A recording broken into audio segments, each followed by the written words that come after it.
Oh,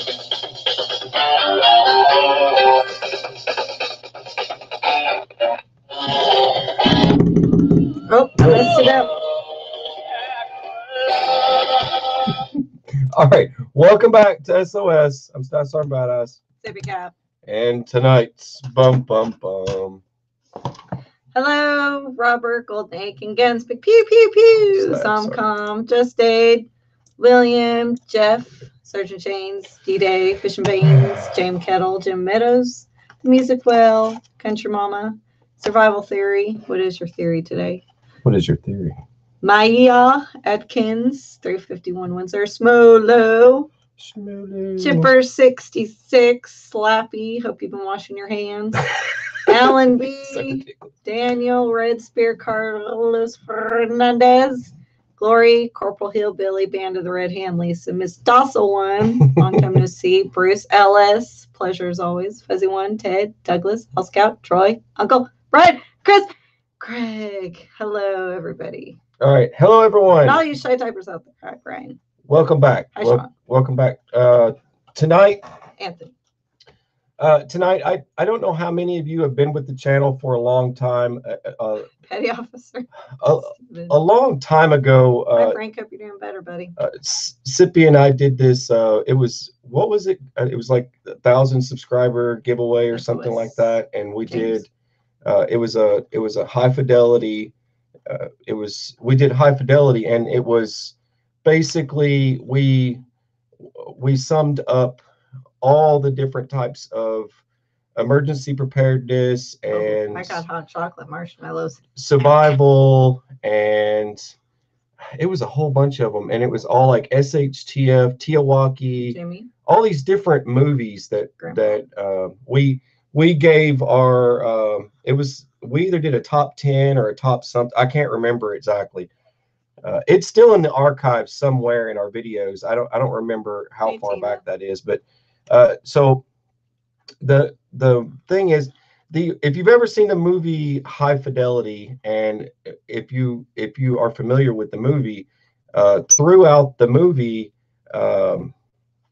there's a lot of he's going through. See, the high fidelity meaning. I'll give out the definition just in case some of you have not seen the movie and you don't know the definition or anything like that. But I've got it right here just for some of you that need it. High fidelity, the reproduction of sound with little distortion, giving a result very similar to the original. So high fidelity speakers. So hot cocoa, yo. The movie plays out John Cusack, and he's going through what led to his breakup and things like that. And he's going through his top 5 songs, his top 5 books, his top 5 of just all kinds of stuff, his top 5 breakups, top 5 girlfriends, top 5 whatevers. And he goes through this whole list of top 5s, and throughout the entire movie, and which leads to the whole point of the movie, but you've got to catch it all the way to the end. So but anyways, it's a pretty interesting movie. So you've been out of shape. I figured I would Alan, Sippy and I were kind of walking around. Thank you. Just in time prepping. Thank you. Oh, what's this? No. What's this? Oh, come on. Oh, come on. Snap. Oh no, really? She's pulling off the dong. Bam. She's crazy. All right. Cocoa crazy. Hey, what so, Cocoa Puff Bird crazy? Was it? Yeah. All right. So with that being said, I forgot what I was saying. I forgot what I was saying. You lost. High fidelity. I know that part. Breakups. Top 5 breakups and stuff. He went through the whole thing, and you got to watch the whole movie to kind of get the point. But there was something. I was supposed to say something else, and I forgot what I was going to say. I should have wrote down, man. Huh? What? I got to write stuff down now? I've got stuff. Thank you, JIT. Awesome, buddy. Thank you. What was I saying? That drives me nuts. Now I don't even know what I was going to say. Too bad you can't rewind. What was I going to say? I forgot. I totally forgot. I'm totally off track now. I have no idea what I was going to say. I really don't. I'm like, I had it and then I lost it. Cue cards. This is, I mean, this is crazy. All right, so anyway, I think what I was saying was in the movie High Fidelity, for those of you that have watched that, he's going through these top 5 lists and he goes through all these different types of top 5 songs and all that stuff and leading to this. Now, the point of tonight is I've written down top 5 of a lot of stuff, and Sippy has wrote down you've done a lot of stuff. Well, some you can't do top 5s in, you can only do top 3s or something like that, but you did some tops, a lot of top 5s. You did a lot of top stuff. So that being said, should I just go ahead and get started? I should go ahead and get started. All right, so let's go ahead and get started, and we're going to switch back and forth, so it's not just me and then you guys have got to wait to hear her. So we're going to switch back and forth. So feel free to add in your guys' top 5 or 1 or for the thank you, Corporal Hillbilly. Thank you. Boom. Thank you. Love back to NC. You got your little dong there. So thank you so much. Thank you. I don't want to blow out any eardrums. For the first top 5 I wrote down on this list, and this is kind of going to give you guys an idea of stuff you guys can make a list on, your top 5s, of anything. And this went into today's, I did a little post over on Patreon about, the importance of CPR and knowing, what was my post about today? I forgot already. We'll get to it when I do my top 5. Oh, you're going to do, you added it to your top 5. Of course. Okay. So she added that to her top 5.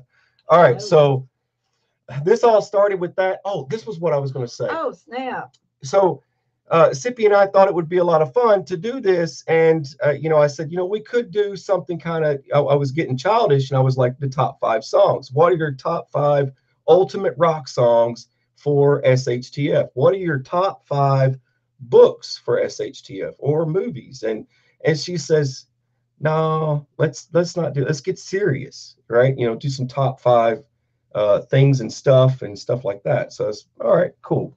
So the first up is Bushcraft fixed blades. All right, I did Bushcraft fixed blades as my first one. I don't know why. I just wrote these down. One of my all-time favorite neck knives. Now, a lot of folks don't like neck knives, but you want something that unsnaps, from your neck. You got to have a quick release, so in the event someone grabs you or something like that. I have to explain that because everyone on the internet will start jumping in and being like, you're going to get choked to death, and so I have to make sure I say that right off the bat. Good one. Something quick disconnect so it pops off your neck. There you go. So that ends that one. So my favorite neck knife would be the Mora Eldris. I think I'm saying that right, Eldris. But it's a Mora that's shortened down, and it has this flatness to one side, and it can dig and cut and all kinds of stuff. So it's a great knife, and it also works really well for a striker. So I thought that would be good to add to the list here. Next one for fixed blade and bushcraft, I put the Mora 511 because that's everyone's favorite, I think. But there's others that are everyone's favorite as well. So, but I just went ahead and put that on the list. Butterfly knife. I wrote this as fixed blade. Okay, we're not doing gangster blades. Okay. We will get into folders and pockets, pocket style knives. So I wrote those down as well. Okay. All right. So next one on the list, I wrote 2 different ones for this one because you can kind of take your choice with this because they're almost the same. And I wrote down Tops Bushcrafter, also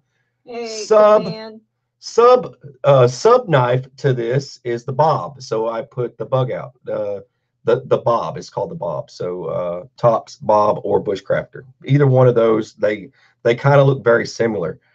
So I put them both down. I also wrote down the SE, that's ESEE for some of you out there. The 4P. I wrote down the 4. You can add the P if you want.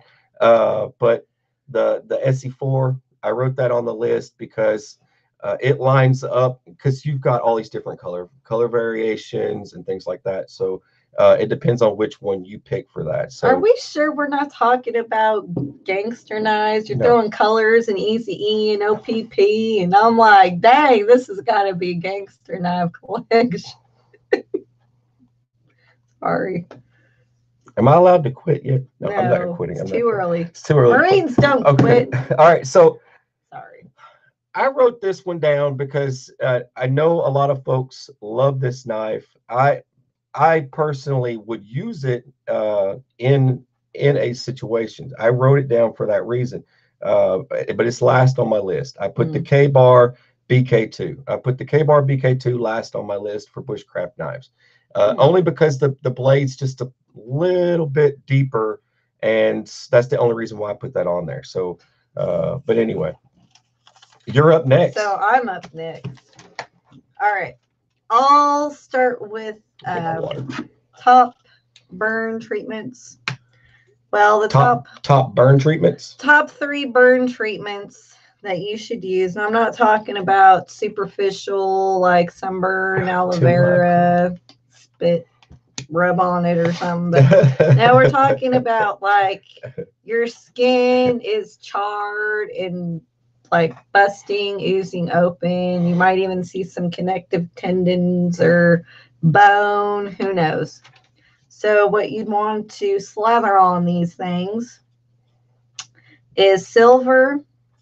Well, they call it Silvadene, but it's also known as silver sulfadiazide. And let's see, number 2, mafronide, which is also known as sulfamylon.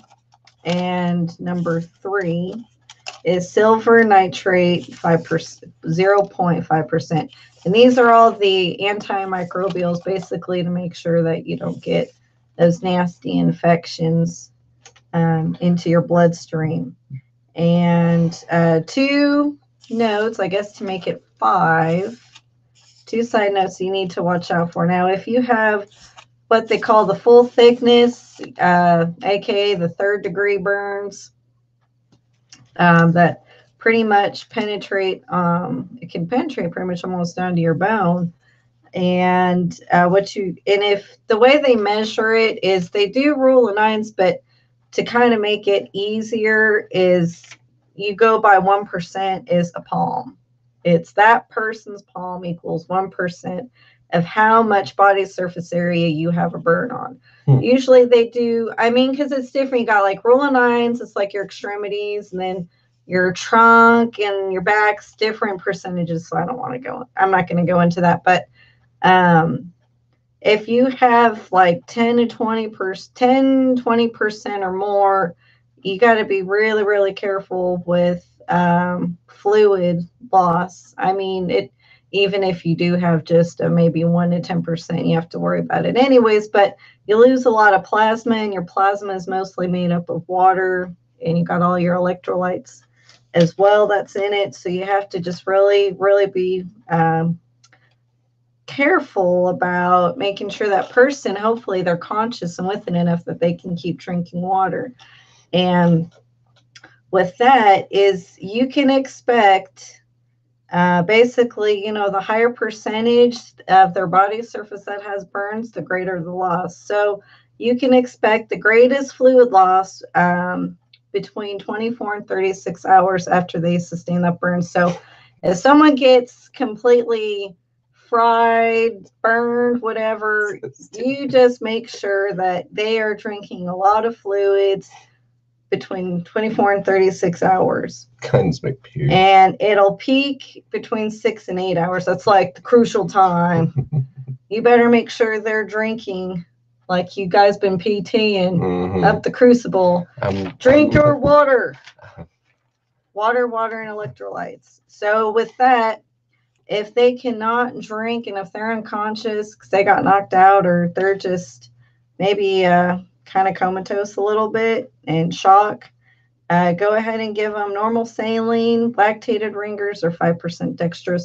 And I will go over IV bag kits, things that you need to start an IV, and he will be giving me his arm because he's got wonderful hose veins, and I could show you how to stick and start an IV.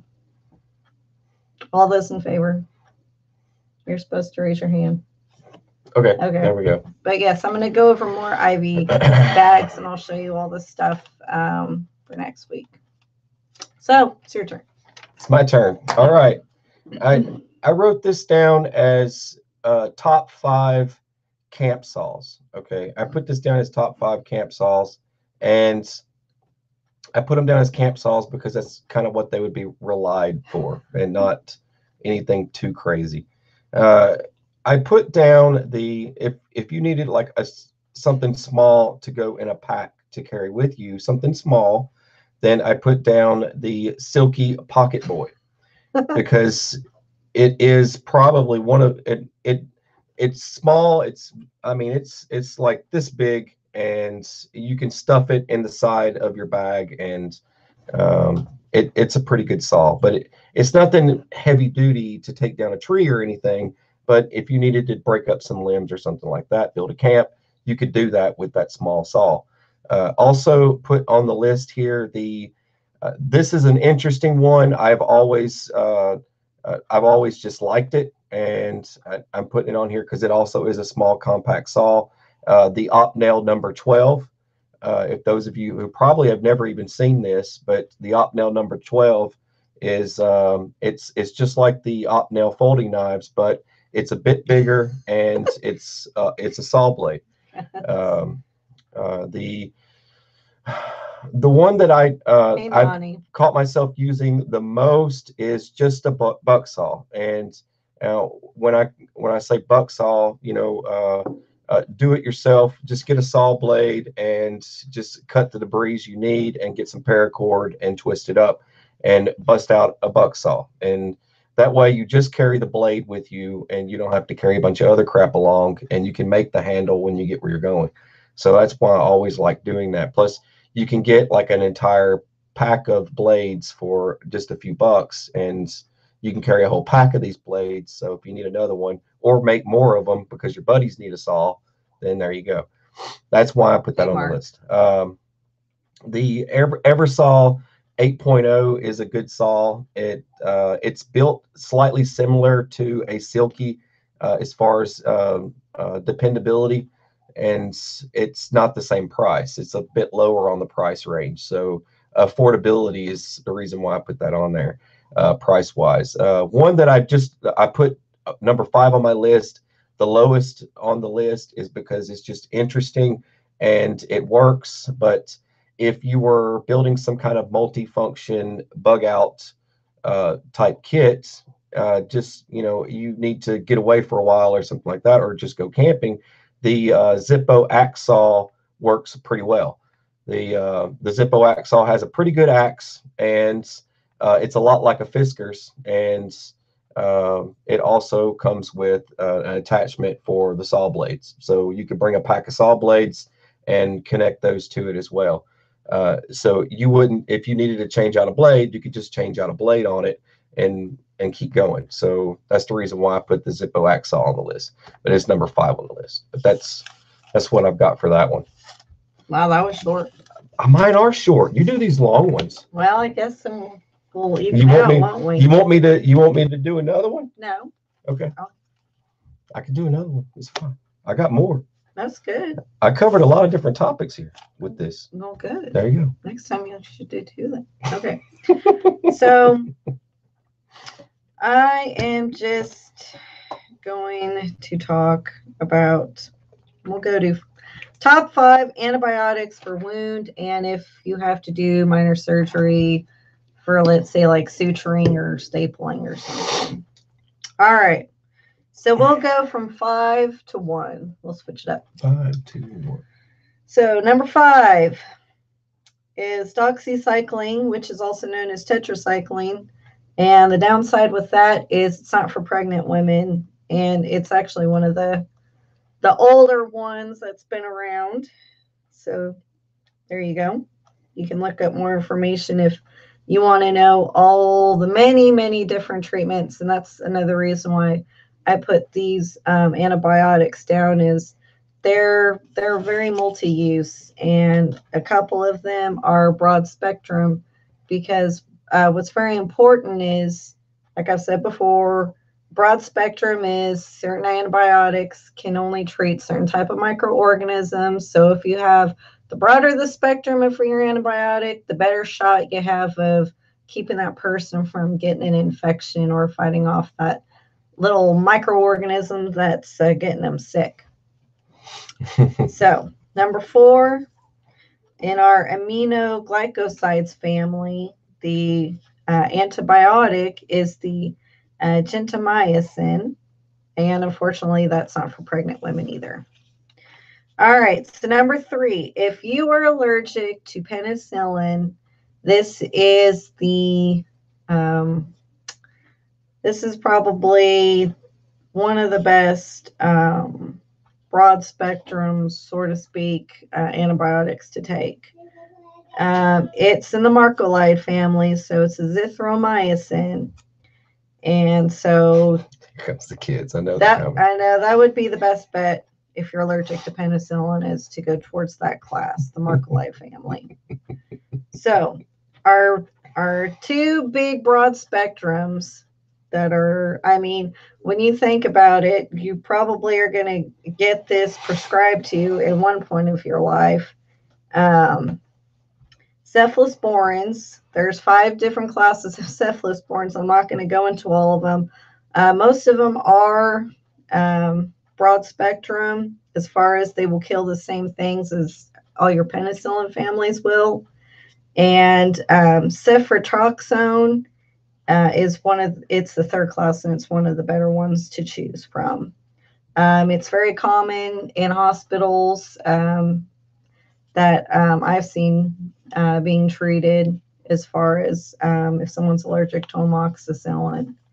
And the caution side of that, though, if you are allergic to penicillin, you have a 10% shot of being allergic to this family.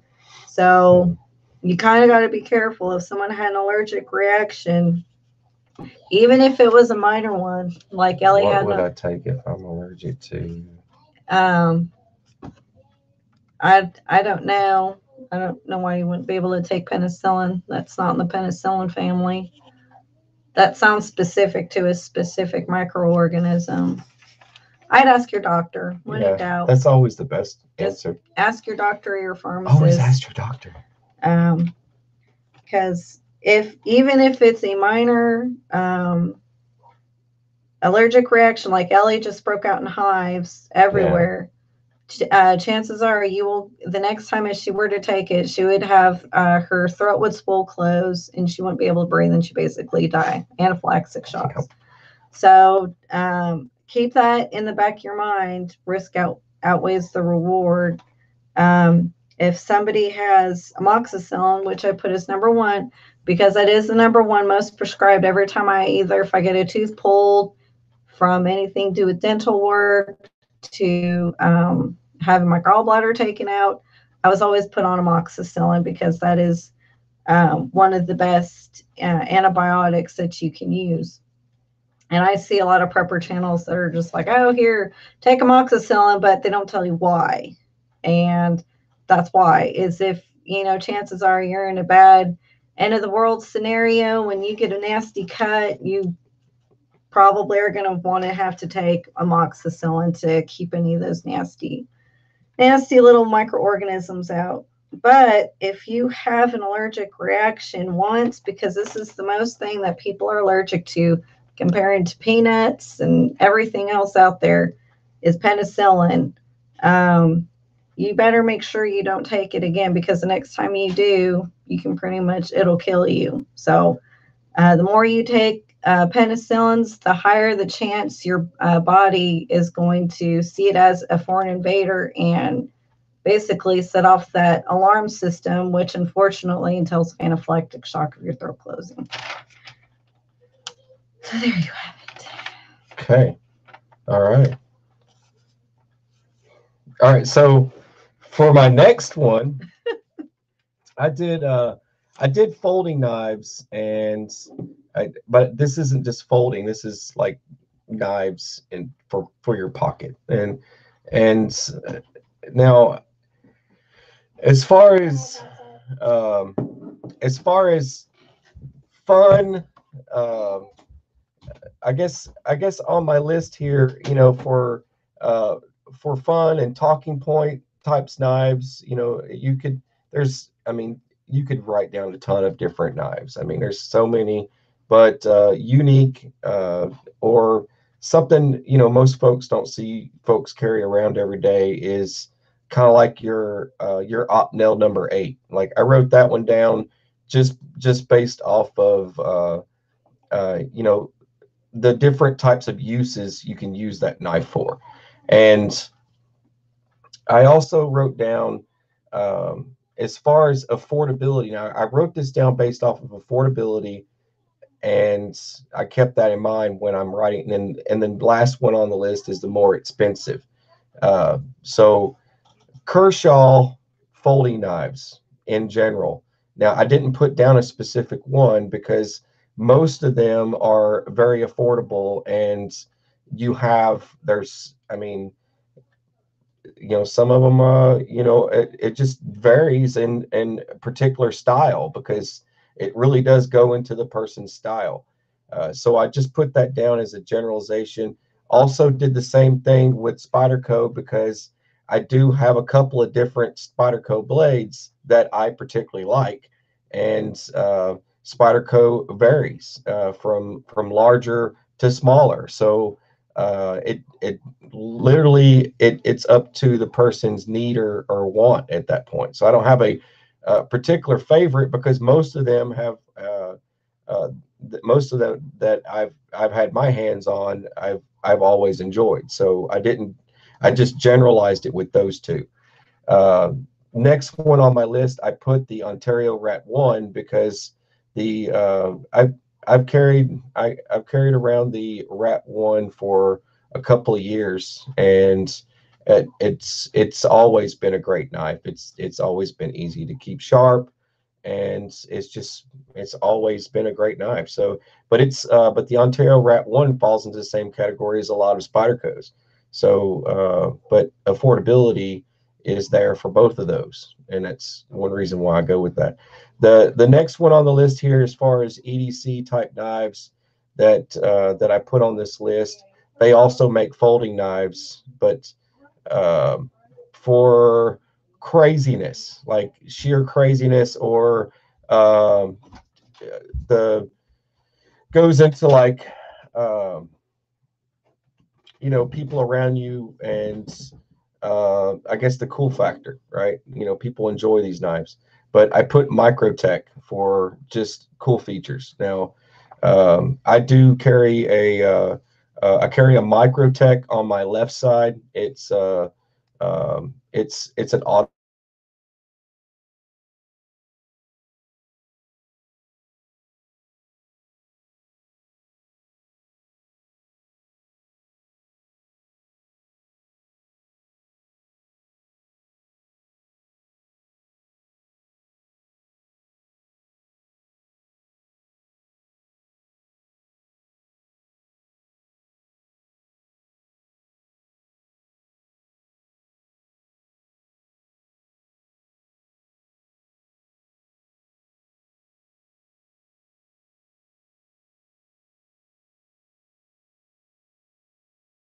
knife blade on the other side. The ultimate, I mean, anytime as far as self-defense goes in an EDC situation, my opinion, the ultimate self-defense tool would for knives in the knife category would be a fixed blade, because you can't go wrong with a fixed blade, because you don't have to waste any time to fold out the blade and get it to lock before you start sticking somebody. So if but the one thing that's good about the Microtechs is you can reach over. Hold on. Huh? They lost us. They lost us. Oh, good. I can pause and breathe for a minute. Or is that just that one? Okay, we're back. We're back. Okay. It's become a standard every podcast occurrence. It happens. It's because I said stick 'em. When I said stick 'em, it did it. That's when it did it. Probably. So that was the trigger. I'm probably back at 3 strikes again. So those of you that don't know, the channel actually did suffer 3 strikes, and I did get that evolved into something else because I didn't stand up for myself. Chipper. I didn't fight it. And for those of you that don't know the current situation with the channel, I'm probably the only prepping and survival channel to live through 3 strikes. So for those of you that are not aware of that, I did suffer through that. So I actually have proof of that, and this isn't me trying to sell you on anything. This is the truth. So believe me or don't, and I just want people to know that. All right, so there was, like I said, the Microtech has served me pretty well. It hasn't broken yet, so it is an auto knife that hasn't broken. So that's a good point. So you will get your money's worth if you buy something like that. Plus, it's a great self-defense tool. So that's what I got for those blades. Okay. You want to do yours now? Yep. All right. So with antibiotics being said, we'll go to over-the-counter medications. So we're talking appendix treatment. What? What's this one?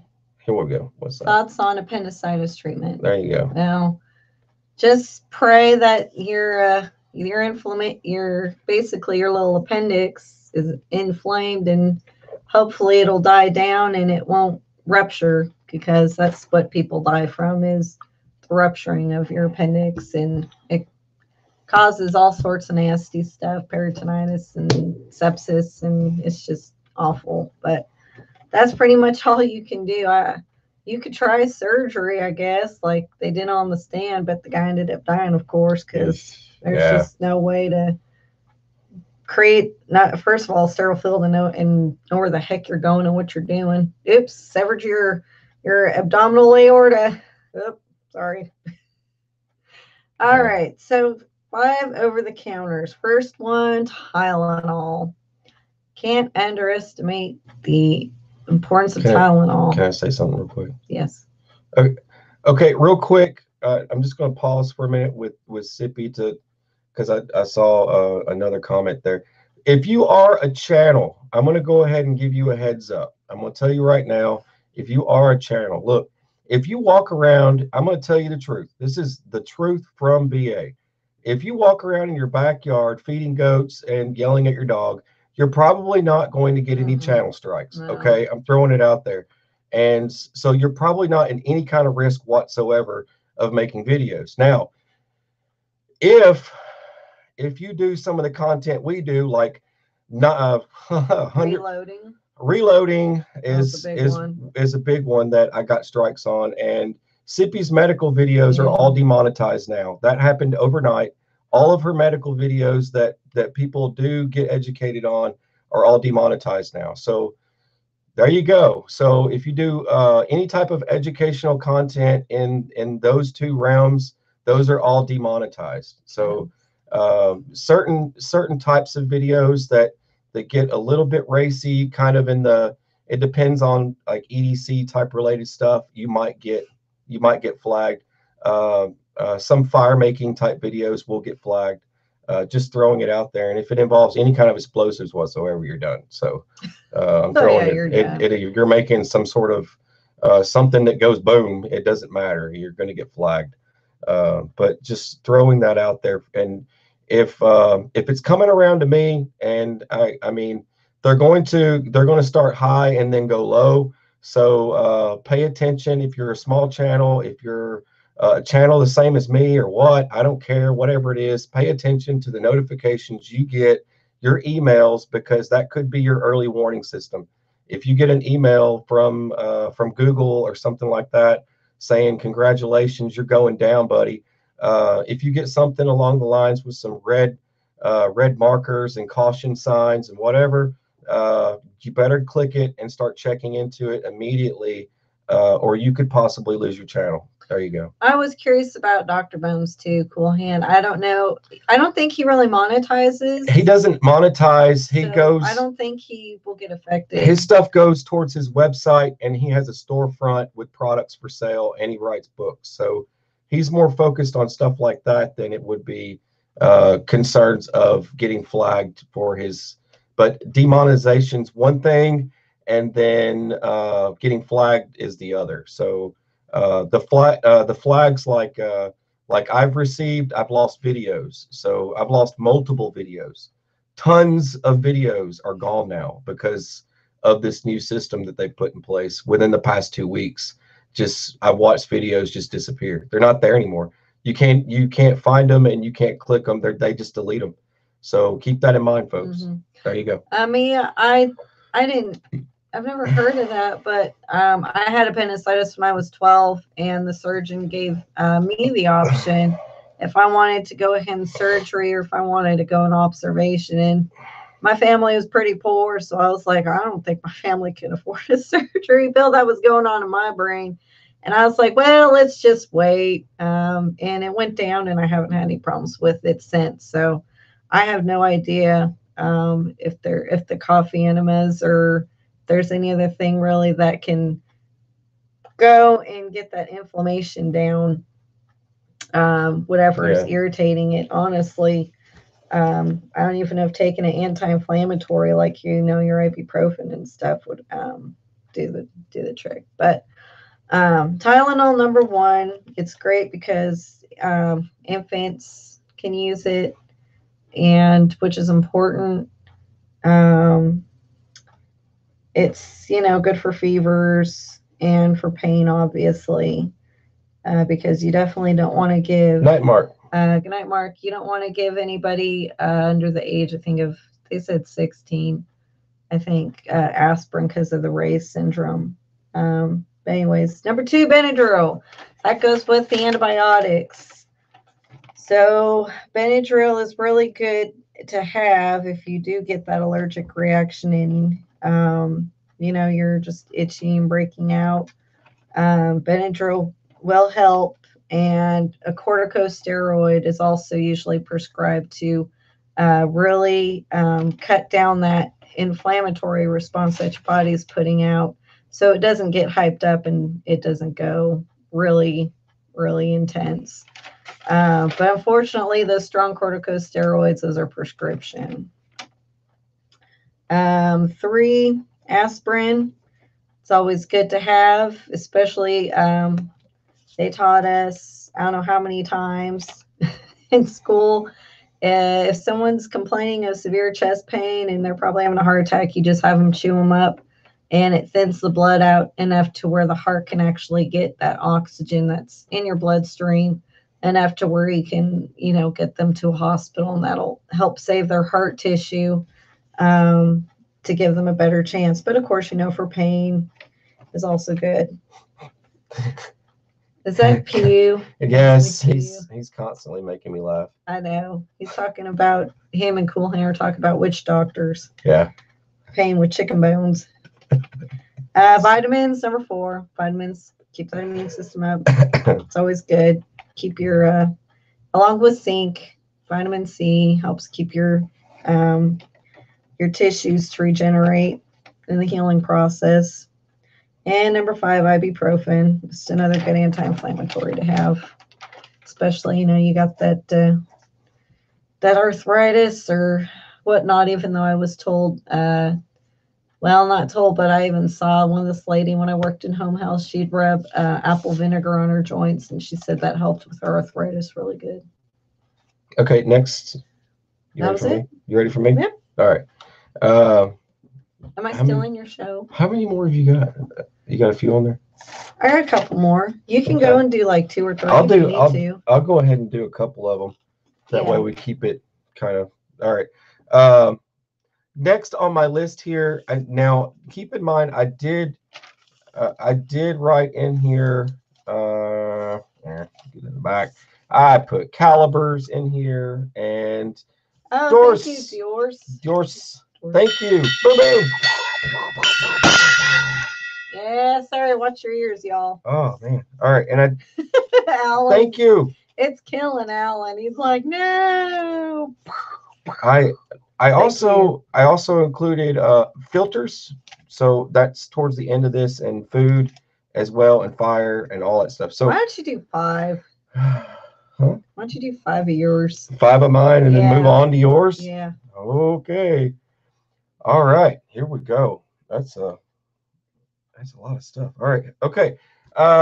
Next one on the list, I wrote down another useful tool is the machete. So I put down all the different types, all the different machetes that are cool, but there's one on this list that the company went out of business, but there are styles identical to it now you can buy.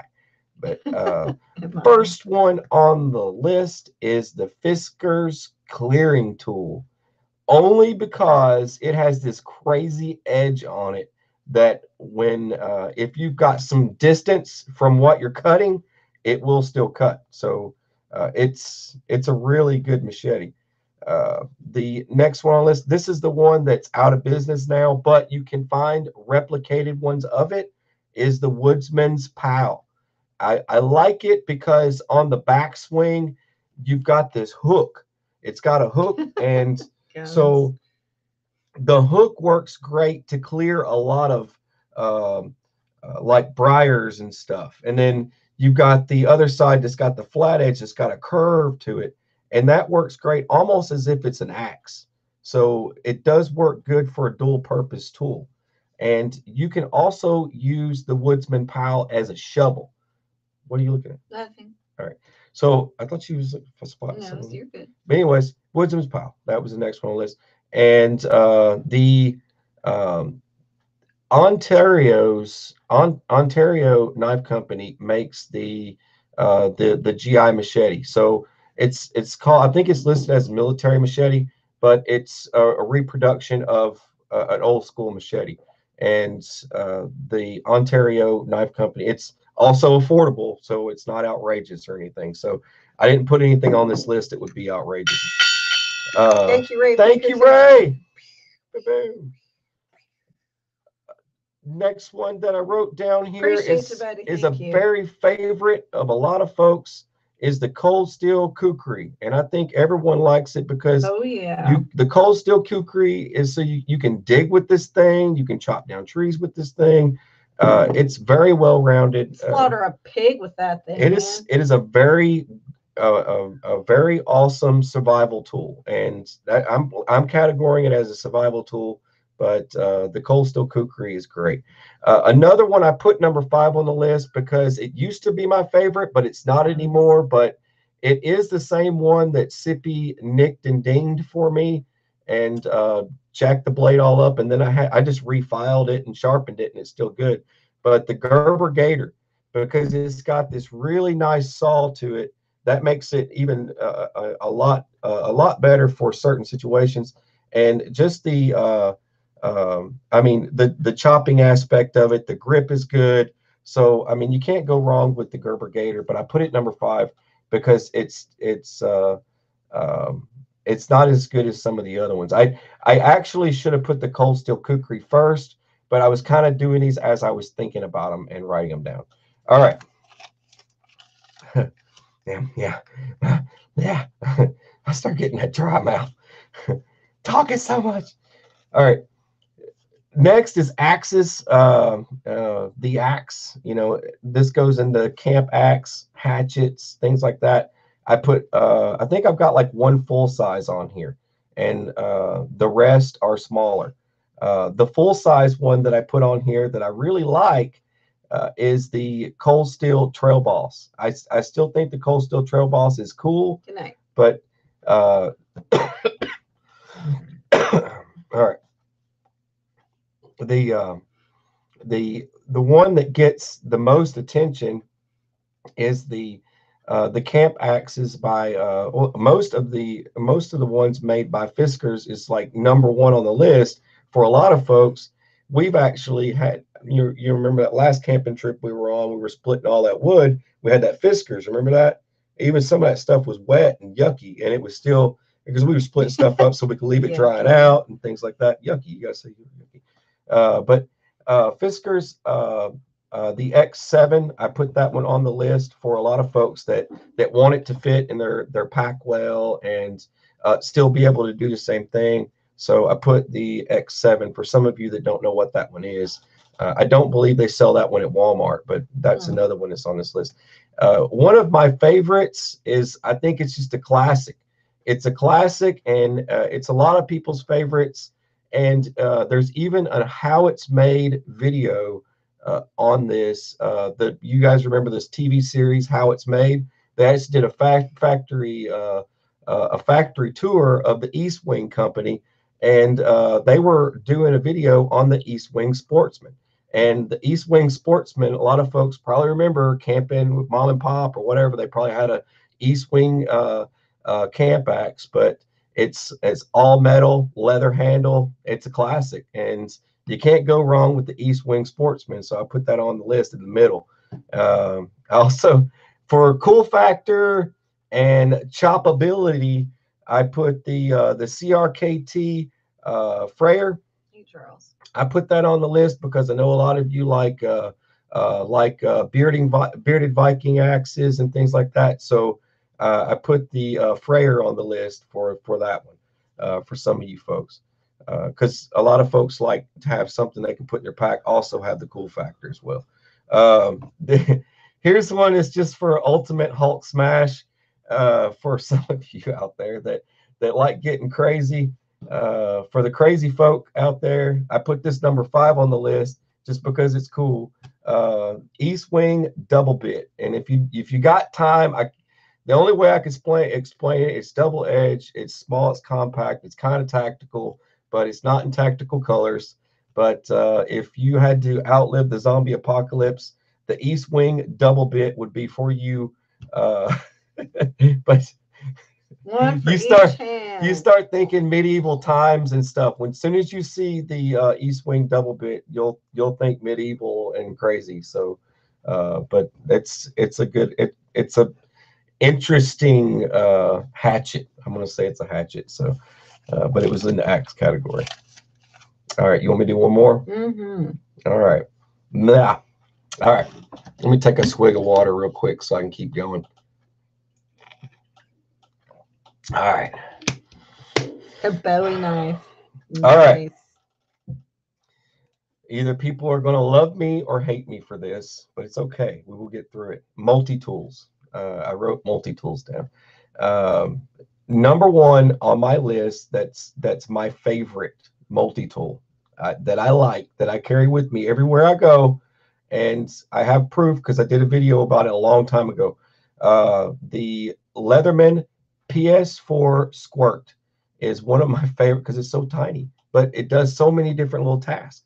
The Leatherman PS4 Squirt is actually in my pocket every single day, and it's not heavy, it's not bulky. It classifies as a multi-tool if I need one, but I don't like carrying a full-size multi-tool on my person everywhere I go. So I do carry the Squirt. And I also have. You don't have the squirts, right? You just carry it. I can't. Will you stop it? All right. That one's for Slappy. All right. For this is for the folks out there that are Victorinox fans, and I know a lot of you really like the Victorinox knives, and I do too. It's just they get kind of expensive. Everybody loves the original Swiss Army knife, but I wrote down the Trekker. The Trekker's the one.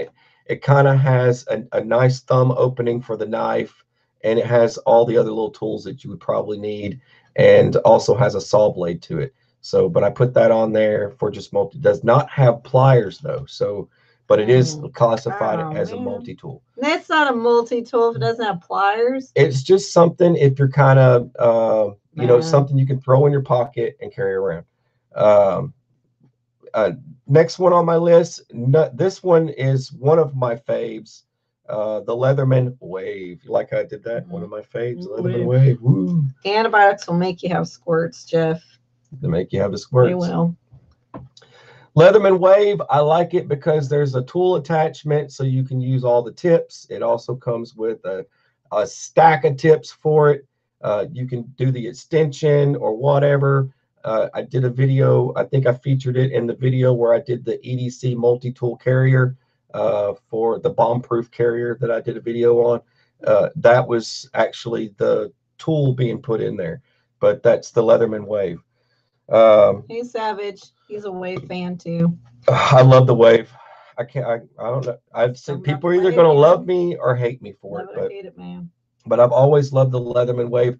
That, and you can get a pocket clip for it. You can wear it in your pocket, and when you reach in and grab it to pull it out, it always comes towards the blade. So your thumb goes right in there every time, and you can get the blade out. So it works just like a regular pocket knife would, but it's a multi-tool. So that's the reason why I like it. Winning. And it has scissors. I like a blade with scissors, and it has the small little Allen keys and stuff. So that works great. Awesome.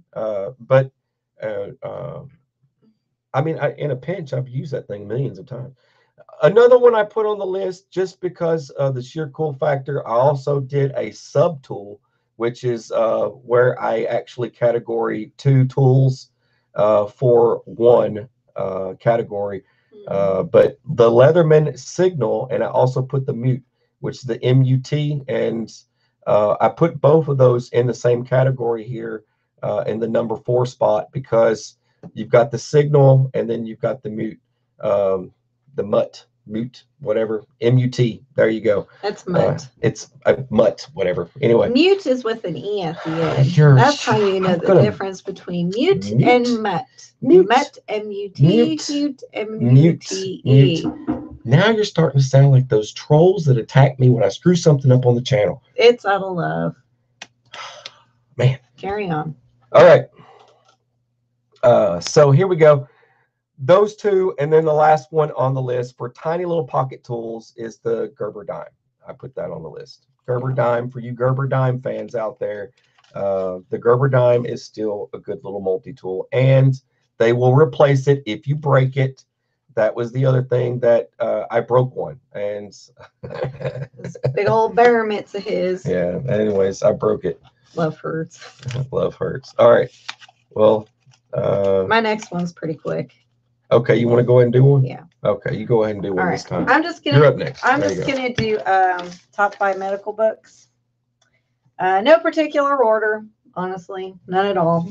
I think I talked a couple of them not too long ago, but this is the updated one of Dr. Alton, Mr. Bones, Dr. Bones, and Nurse Amy, which is really cool. I mean, everything you can think of. He even shows you how to suture, all sorts of good stuff. So there you have it. Whimsical Stitches by Sippy. No, I'm just kidding. All right. Antibiotics, this one. You didn't show them what's inside of it, though. Oh, I have to show them what's inside? You should, because this is the other side of Sippy. People don't get this. The other side of Sippy. The silly stuff that she makes around the house. She crochets and makes these. It wouldn't be complete. Especially if you're a vegan, if you didn't have your fruits and vegetable friends. Woo. Anyways, you wanted it. Yeah, you got it. I thought it was funny. You should share. And Swimming with the Sea Friends. Whoop, whoop. Right. She's always making stuff for the kids from this thing. Oh, they want me making Pokemons. We're not even there. Now the worms. They want the kids want her to make them little. Dead. They want little Pokemon dolls and stuff. I said no. I'm not making Pikachu. No, they wanted squishies. Squishies like this. It's a one-eyed green thing. It's like a blob of an eye in green. I don't know. We would not know what any of this stuff was if it wasn't for kids. Our kids wanting this stuff, like make us one. But some material and a few minutes of your time. Yeah. She busts out stuff like that all the time. Jones. Sorry. Dr. Bones will show you on his channel, Doom and Bloom, how to suture really good. Yeah, he's got some good stuff. He's got some very awesome stuff. That's where I learned and I practiced on the oranges. It's good to subscribe to that channel because, I mean, you might not watch, all the videos there, but it's good to. Yeah. And then if you're looking something up. His other book we just talked about. Anybody wants anything to know about fish antibiotics, and since he is a doctor, he's licensed, he can do dosages in here. So everything you need to know about dosages, adults, pediatrics, it's in here. And unfortunately, though, you have to know your dimensional analysis with some of those. So good luck with that if you don't know how to do it, because it's awful to learn. Yeah. Drug guidebook. Hey, you never know what drugs you're going to come across, and you need to know what the heck is this thing. All right. PDR. Yeah, the PDR is good. PDR is always great. And I'm always preaching. I love my microbook. That's a good book. Oh, anything. It helps you learn, like, just anything. From canning to sewage, water treatments. But with good books comes good price, too. You've got to pay. Probably shouldn't have thrown that one. That's that microbiology is like $90, and that PDR is pretty expensive too. Yeah. It's just something to keep in mind. If you want some good books and you think you're going to use them, you might be able to get a deal on eBay. Yeah, you got to look around for them and hope you don't get one that's too beat up. Yes, Fish Mox is the same as moxicillin. Yeah. He does all the different stuff in there, so just get that book. It was in this. It was in this one, wasn't it? Yes. But that's the one. That's the only one he really goes into detail about fish antibiotics. But that's the thing, is that there was some confusion from another channel out there that was talking about this book. Saying, this book. Okay, so someone out there made a video. It was a YouTuber on here. I'm not going to call anybody out. Was discussing this book being the recommended book for antibiotics. That's a pretty fat book. Yeah. This is just antibiotics. Look at how thin that is. But you're getting into, you're still in the doom and gloom category. Yeah. But this is the book that you need for antibiotics. This is the one. Because the problem with that is, buying antibiotics, but not knowing the, the symptoms and side effects and things like that. I mean, when it comes to, if you don't know what to look for, then you could be throwing antibiotics in the trash can by giving it to them, or there could be an allergic reaction to it. So yeah, he doesn't go nearly into as much detail. With this book, with that book as this. With that, because this is more of a emergency guide. This is more of an emergency medical guide, and then this is more for focusing on one particular topic. So, but anyway, keep that in mind. All right. So I guess next on my list, you got anything you want? Nope. Okay. All right. So next on my list, I put down e-tools or shovels or whatever. Don't worry, folks. I will get to some other stuff here in a minute. But I put down for e-tools, I do have the SOG. Hey, Rob. Hey, Rob. I do have the SOG military shovel, and I have been using that one to camp a couple of times already, and it is a really good shovel. So I know SOG isn't the best of gear in some situations, but the SOG military shovel has lasted. So I was concerned, getting it, will it hold up? And it does. So, but I figured I would share that because it is affordable. My ultimate carry shovel, the one that I keep with me everywhere we go, like that if we're going to leave town or whatever, that's in my bag, is my Cold Steel Special Forces shovel. That's the one that I keep on me because it's fixed. It's no folding or anything to it. So that's the one that I keep with me. And most people like that. Most folks like the Cold Steel Special Forces shovel. I agree. Next one on the list is the Smittybilt Rut. It's a recovery utility tool is what they call it, but it's basically just a folding shovel, and but they give it these fancy names. But Smittybilt makes great products. They're all across the board for different types of off-road situations. So off-road wise, it's great to look up just Smittybilt and then kind of get an idea of some stuff if you're trying to build up a bug out vehicle or something like that. So Smittybilt makes interesting stuff. But they also make a shovel. So Uh, this is one of the ones that it's kind of a broad category. Okay, so I just put World War II, and I also put the M1910 as well. I mean, you start talking like metal handle, metal shovel. You know, the whole thing's metal and it's solid. It's got a T shape to it, swinging and fighting or whatever. So you can basically fight with this thing, shovel with this thing, and it kind of works in similarities to the Special Forces shovel. So it goes with that as well. Anything from World War II is cool as far as shovels go. So if you just put in World War II shovel, you'll start finding a lot of interesting things that are great for bug out bags. So you can fight with these things or you can dig with them.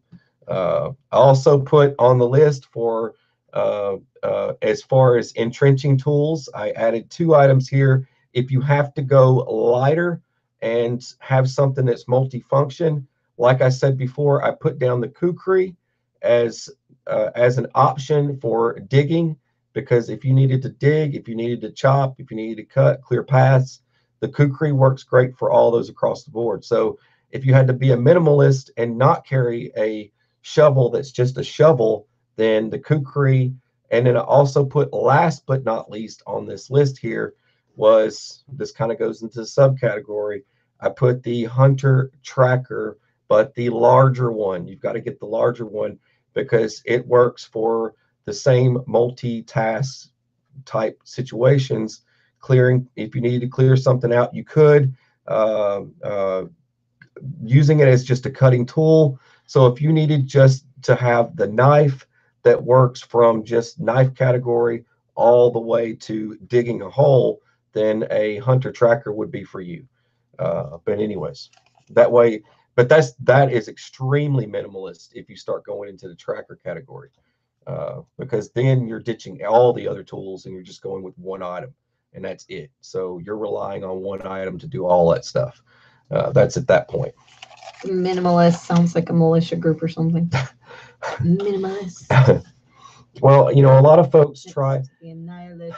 One of the most important things with survivalist and survivalism and things like that is trying to get, you have to hone in to a piece of gear. Just get that one piece of gear that covers 10 different things or something, right? So a lot of folks will try and get as small as possible as far as extremely lightweight and being able to move. But some folks out there lean the other way, and that's does it have a purpose, and how much am I going to be using it, and things like that.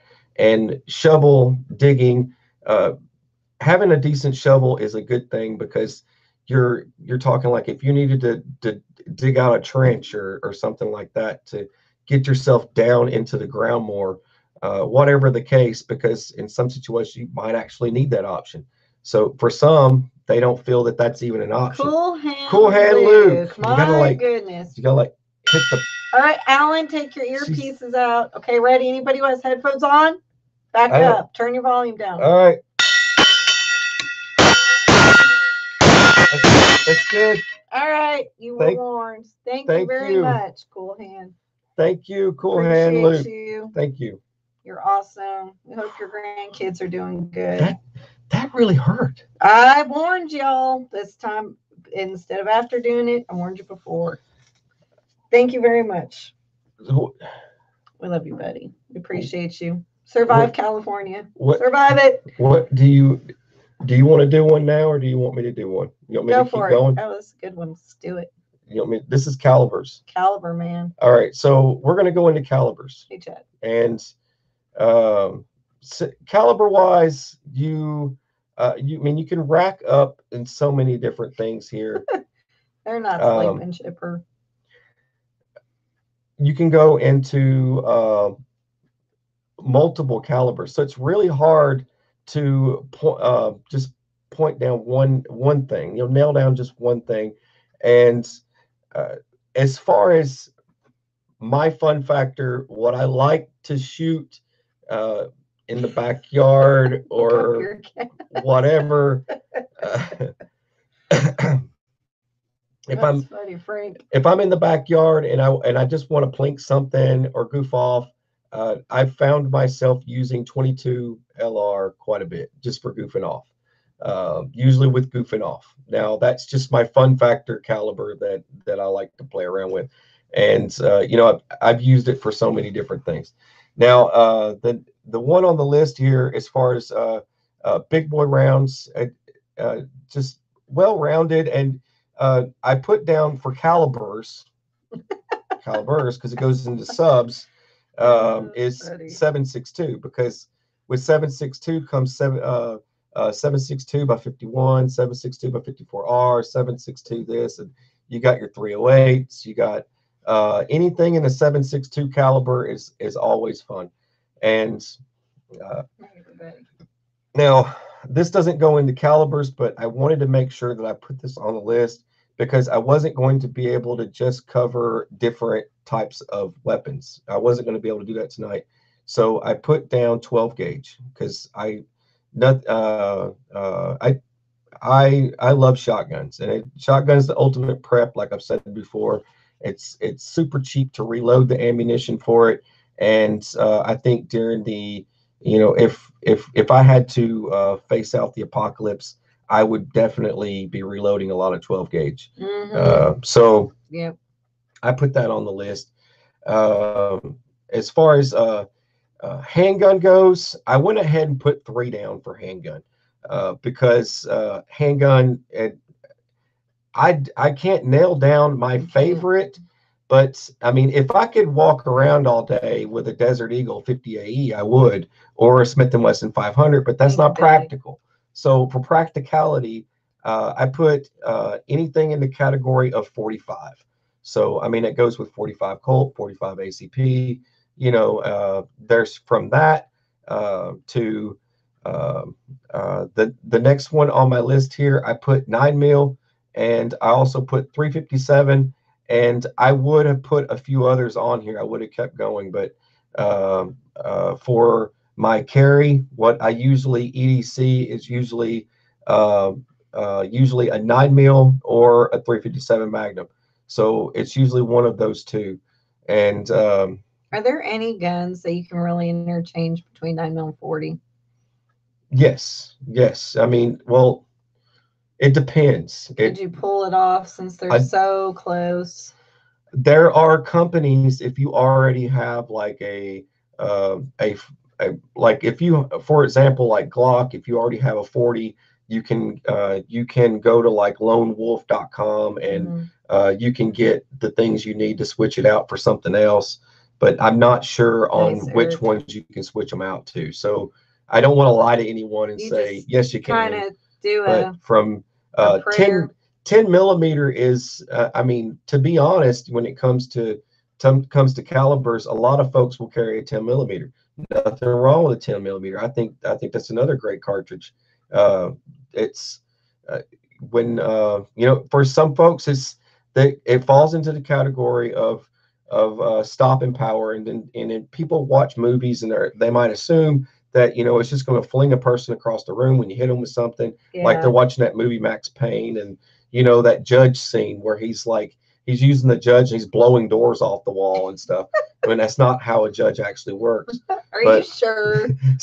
It's like he's using they're making the judge look like it's a 10 gauge or something. I'm like, dude, it's not what it looks like at all. But people kind of over exaggerate stuff. But stopping power wise, like a 357 Magnum, if you want something really good that literally, I mean, if you want to go out and blow up some watermelons and then turn around and protect yourself, 357 Magnum's a great round. But then you're limiting your concealment, so you can't really conceal something like that. Well, you can, but it's got to be pocket size. Pretty much, that's a winter carry gun because of all your baggy coats. You can. Because, like I said, our least favorite handgun was the J-frame 357 Magnum that we hated because it was just awful to shoot. And J-frames look cool, but with 357 Magnum, you just get a little bit too much oomph. But now that if you had like a J-frame 9mm, then there you go. So what I mean, so But anyways, I mean, this goes on and on and on. I mean, that wasn't like a top 5. That was more like a wacky well, wacky that's list. kind of more kind of just more detailed to the person and what kind of guts. Yeah, exactly. Do you want me to keep going? Yeah, keep going. Because I've got 1, 2, 3. I've got 3 left. Finish it up. Okay. Get it, BA. All right, I'll keep going. Dang, are we already that much time past? I didn't even know what time it was. We'll make it till 10 o'clock. All right, so water filtration, I put on this list here different types of water filters. And I didn't put these in any particular order, but I put them down because Hey, Wes. Clint Eastwood. These are the 5 right here that are helpful for those of you that, because I always get asked this question, you know, are there other water filters? Because, you know, I go around and all I hear is Sawyer or Life Straw. You know, you'll hear those two a lot. And but yes, Sawyer is on my list, and I also put Life Straw on the list. But Sawyer and Life Straw are almost identical. Actually, they are, other than functionality, like as far as like connecting to stuff, you know, that's where Life Straw and Sawyer differ, is connectability, right? So like a Life Straw, you would stick it in something, and then you've got like your Life Straws that connect to Nalgene water bottles and stuff like that. That's different categories, but the thing is they still work on the same system. Internally, like I did a video where I actually cut a Life Straw in half to show people what's inside of them. And then the exact same guts are inside the Sawyer Mini. So if both of them are identical, it's just one smaller than the other. So the Sawyer is actually just like half of a Life Straw, pretty much. But that's internally the guts. That's all they are. But so these are the other ones that most folks don't talk about. And but I did a video covering this one, but the Cadan, all the different Cadan models that they make. Cadan makes most of their stuff.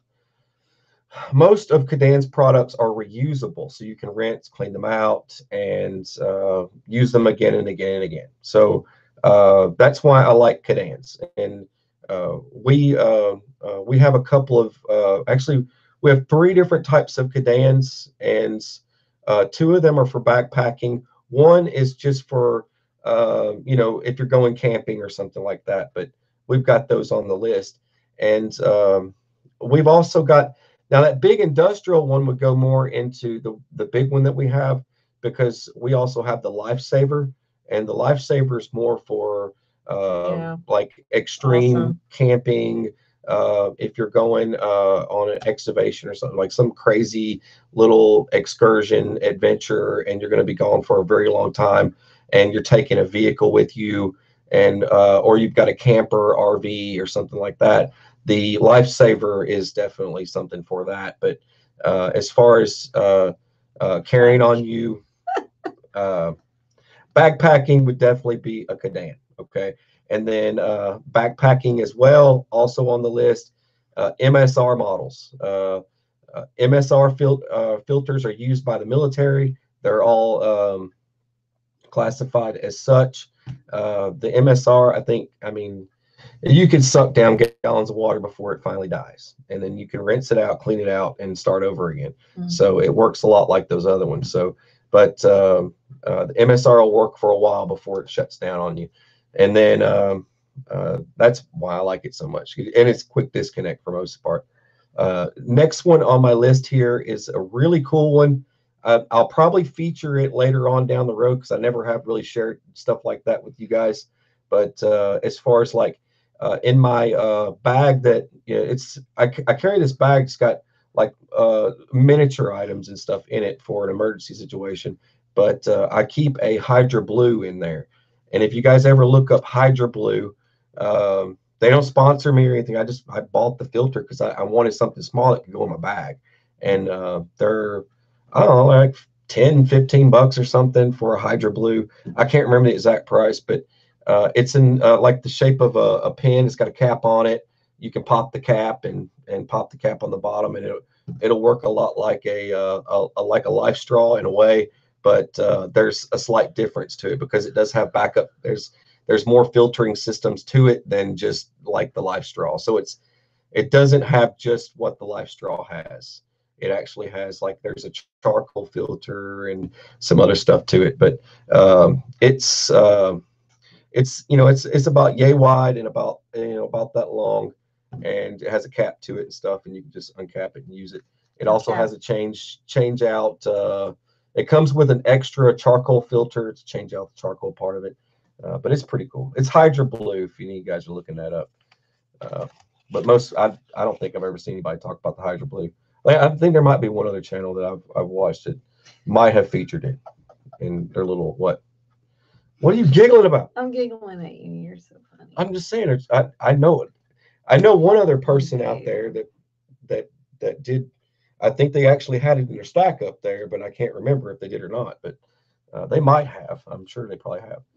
But anyway. All right. What's next? Food.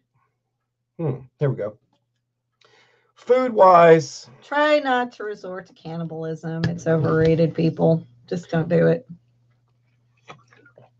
Food, I put this on the list because it can go into emergency food storage for your home, and also can go into your pack or whatever for backpacking and stuff. Hail Hydra. I put a lot of folks, resort straight to this one, so I went ahead and put this on the list. MREs, because the MRE, the reason why I'm doing that is because if you cut open an MRE, you've got there's TP in there, which you're not going to poop again anyways, but you've got there's TP, there's gum, there's coffee, there's a pack of matches in there, there's storm matches. And then you've got, but they're not boat matches. There's boat matches and there's storm matches. So there's storm matches. What's a boat match? I'll get to that in a minute. Good. Because I don't know. All right. So, but comfort food, like there's candy in there. I mean, there's M&Ms or whatever, and but there's a variety of stuff in there. So that's the reason why a lot of folks like the MRE. But so I put that on the list. And food wise, some of the food doesn't taste so good. You can even use it for babies, like if they do the applesauce or mushy banana. All right, so I'm just saying the mushy part. And on the list here, I put Backpackers Pantry because they make a variety of different foods. Backpackers Pantry is good. So they do make a variety. Most folks would go straight for the Mountain House, but I had to put Backpackers on there. Mountain House is next on my list. They have a pretty ridiculous variety as well. The reason why I like Mountain House is for the kids' sake, because they have like the certain ones that the kids like, and like the macaroni and cheese and stuff like that. There's a lot of food items that Mountain House makes that helps with us having kids. So that's the reason why we like Mountain House. The other one on my list, and this also falls into the because we have kids situation, emergency essentials, which is if you go to like beprepared.com, you can look up emergency essentials. And I'm sure right now they're probably having all kinds of sales right about now. But this is about the time of year that they start going through this 50%, 70% off type stuff. I usually get the emails and I share with who I can on stuff like that. But emergency essentials, they Oatmeals. Oatmeals? I never heard of oatmeals. I have to look up oatmeals now. See, now you got me looking stuff up. This is how this happens. This is how this happens. But emergency essentials, I think. Good night, William. Their bucket food storage, their 72-hour bucket food storage will last like 36 years or something, right? So when our kids are in their 30s and 40s, the food will still be good. So I know, ridiculous. But the bucket food storage is good because once the bucket's gone, you've got a bucket. And so that's a good option. And but Pooper bucket. We got these when they were doing a 50% off. So we did our emergency essentials when all that stuff was 50% off. So we look for those deals, and that's when we can actually get stuff like that. But emergency essentials, I mean, there's a variety of food in there for the whole family, and you get these 72-hour kits. So Wise also does the same thing. I put Wise as last on the list because Wise food is expensive. Hey, Scott. Patriot Pantry is another one. A lot of folks will get Patriot Pantry. I had to put 6 on this list because there's 6 that are key to this. But Wise, the reason why I don't like Wise foods is because they get so expensive, and but they do have sales, but even their sales are expensive. So it's like even when it's marked down for us po folk, they're still a bit too high. But Wise does make good products, so that's just, you kind of get what you pay for. That's the creme de la creme of and then food. Patriot Pantry is the most affordable on the list. Patriot Pantry, because they actually will give you free stuff. If hooking up with them, they'll actually hook you up with free food in the process of buying food from them. But Patriot Pantry, they come in these neat little ammo crate boxes you can stuff under your bed and stuff like that. So a little bit different storage scenario, because they don't do like the I don't think they do the buckets, but they do like the ammo crates with nothing but food in them. But that's actually pretty good. But most affordable is Patriot Pantry.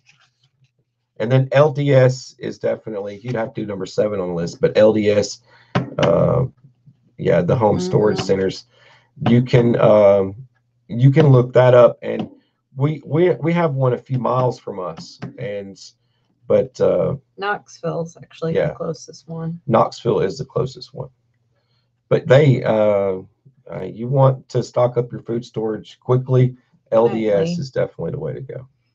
They're reasonably priced. All right, you got one? Sure, I got a few. That's my last one right there. Oh, okay. Well, you were having me burn through them. I just have a couple of quick, simple, easy ones. There you go. PPE, personal protective equipment. Oh, I think it's so underrated. Please, please, please stock up on this stuff. And it's so cheap. It really is. You cannot have gloves. Always gloves. Gloves. Stock up on your gloves. You don't want vomit, diarrhea, or blood, or if you have to pull somebody's worms out of their keisters. That one's for Eric and whoever else was talking about worms. So gloves. N95 mask for bare minimum. Do you have any masks to go with PPE besides N95 you would recommend? As far from an N95. I mean, they cover a lot as far as like droplets and stuff. Yes, but she's asking me because I'm RPPM certified, so that's the reason why. I know the guy with the beard is RPPM certified.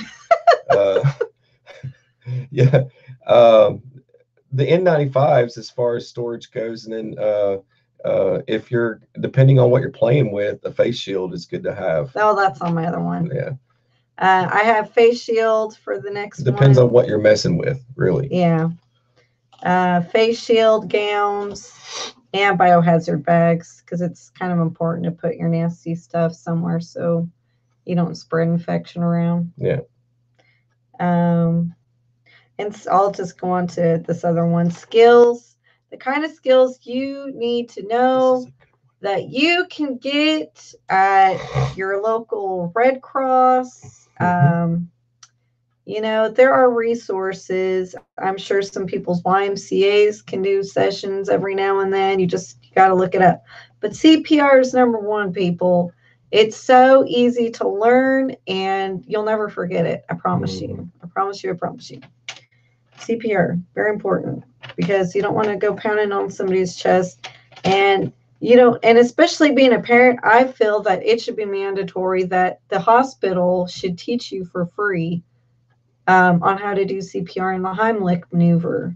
I just think that they should. And it's just really important, because there's nothing more panicking as a parent than being helpless and not knowing how to help and save your child. And you're sitting there waiting for the ambulance or somebody to come help you. It's those minutes last a long time. 2, learn how to manage and control severe bleeding. I mean, these are skills that are so simple to learn. And once again, some fire stations might accommodate this, and the Red Cross should. Number 3 is shock positions. Heck, you can even YouTube or Google these. Just knowing to lay somebody flat, elevate their legs 8 to 10 inches because you're helping that blood stay into their trunk, the vital organs. It needs to stay to the brain, heart, lungs, and kidneys. Mm-hmm. And applying ice packs and wrapping them up, putting a blanket over them because they get hypothermic. And number 4, your basic first aid, knowing how to wrap sprains, yada, yada. And number 5, immobilizing long bones. So those are pretty simple skills that anybody can learn. Do you have any more, or is it? You can go. Well, okay. All right. All right. This is the last one on my list. I put, I categorized this as fire starters, and there's so many, and I could go on and on about different types of fire starters and have a lot of fun doing it. But I wrote down some of the simplest, easiest ones that you can gather for almost free. So the first 3 on my list here are pretty much free. If you want it, I mean, but they're not. It's because a couple of them you gotta buy contents for. Number 1 on the list as far as free goes, it's not that difficult to find, but if you know what you're looking for. But for some folks out there, if you live in a certain neck of the woods of the United States, you might not find it as easy. So I put on the category list here fatwood as an ultimate fire starter. The only reason with fatwood is you can use it for multi-purposes. It works. It's a fuel and it's a fire starter. So it works for a lot of different things. And but here in my neck of the woods, I can find it, but some places out there can't find it that easy. So, but it's on my list here, number 1, and it's free if I find it. All right, so next one on my list here, the easiest to get a fire started would be Vaseline and cotton balls. Vaseline and cotton balls is number 1 on the list as far as getting a fire started quick. But you buy a pack of cotton balls, big old bag of cotton balls, and then get yourself a container, some El Cheapo Vaseline and petroleum jelly, right? Just you get those, mix them together, and ta-da! You got yourself a fire going. So those 2 are super easy and cheap put together, right? Then the next one on my list here is something you could make yourself at home that I did a video on. Good night, Al. Good night, Al. Your ears aren't ringing, buddy. Oh, Al? Okay. Okay. I thought I said Al. Alan, sorry. Okay, Alan. Next one, I did a video on this. I know a lot of you probably watched it. Making your own waxwood. And the video, I mean, it was as easy as the video was done. I just, you can use any type of wood laying around. And the deal is with wood that I didn't explain in the video, if you've got wax, say if you've got beeswax, or wax can catch fire. It hasn't happened to me yet, but you got to keep it on low temperature. Wax can catch fire, and just keep in mind when it comes to wood, it doesn't really matter the type of wood, to be honest, because so the thing is that wood, like from any type of lumber or whatever you're grabbing up, there's these tiny little holes between all the little pieces of wood, and that's where all these little pockets of water come out of as it gets hot and it starts to fuse and causes bubbling outrageousness going on. That's what that's all coming from, is from these tiny little holes that travel through. It's like veins almost. But no, we don't do wax crayons. Marines eat crayons. You can use crayons for the same task. You can use crayons, any type of wax, but once the wax gets hot, it melts. You drop in whatever type of wood you decide to do. Just remove the bark. Remove the bark from it first. Split it up if you can. Make tiny sticks or whatever. But it doesn't matter what it is. You can put it in there, and multiple treatments. Now, if you don't go pressure cooking. There's too many people that had too many comments to that video. It's like, what if I pressure cooked it, and what if I let's just keep it simple. Don't do that. A pan of hot wax, add the wood, and you can repeat the process multiple times. He's asking, can I pressure cook wax in the wood? Oh my goodness. But those questions were on there, man. I mean, there was so many questions like that. But here's the thing: just you can do multiple treatments. You know, it's going to be time consuming, but to get it is more and more saturated. Wouldn't pine be the best though? Because pine is pretty light. You can add you can add a extra fuel to this and so many different things, but you start reaching some hazards. Okay. You can't do it indoors. And the reason why I just use wax and wood is because I was doing it indoors. And if I was outdoors, then sure, I'll get crazy, start adding all kinds of weirdness to it and making some wacky sticks. But if I'm in the house, I'm just using wax and wood, and I'm done. You can do multiple treatments. The more wax you build up inside of it, the softer the wood will be. And the wax actually makes it softer and easier to cut, so that makes it interesting when you're whittling one away to make yourself a fire. Good job, Billy Bob. Anyway, next, for fire starters that cost you money. This is the stuff that cost you money. All right, so I put GoPrepared.com's Spartan Fire on the list because I like the Spartan Fire because it fits in my wallet. I'm not paid to say that. I just say it because I actually carry it in my wallet. But the Spartan Fire is cool. I did a video where I kind of like rip apart a few little shreds of it. I don't do like everybody else where you see them rip off a whole strip. You know, it's even like I think there was another channel out there that actually ripped off just recently and was showing it. And I didn't do it that way. I did the tiny strands, and then I put all these tiny little strands into a pile and struck it, and there it goes. It doesn't work as a fuel, so you can't cook with it. But to get a fire started, if you got a wet fire, there you go. But Spartan Fire works pretty good. You don't need a lot of it, so you don't have to buy a lot of it. All right. Then here's the next one on the list that I like as a combo. Here's something that I think is great for a combo, and those coffee wicks that I did the timer on are insane, and the coffee wicks are crazy. You can use it as a fire starter, but in conjunction with something else. I also put the UCO boat matches. I call them boat matches. They're listed as storm matches, but the reason why they're categorized as boat matches is because you can strike a UCO stormproof match and stick it into a glass of water and it still bubbles, and take it out and it relights. So you can actually chunk it into water and it will stay lit. So you can hold it down there for seconds and pull it back out and it's still lit. So the UCO boat match, I call them boat matches, but they're listed as storm matches. But there's storm matches and then there's boat matches. And I don't know why they're not classified as just boat matches, because that's technically what they are.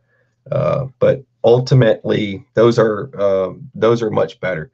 All right, so your next one, the coffee wick, it works as a fire starter, tinder.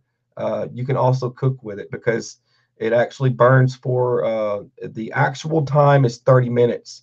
So it'll actually continue to burn for 30 minutes, and you can boil water, you can cook with it, and everything else. So if you the coffee wick mixed with boat matches into a kit, then you got yourself something pretty cool. Or just a Bic lighter and some boat matches and a coffee wick, and a couple of coffee wicks. That would be a great emergency kit just to have for a fire, being able to cook, and so many more things. So, but yeah, that's my. I could have added so many more things to this list for fire, but that's where I stopped.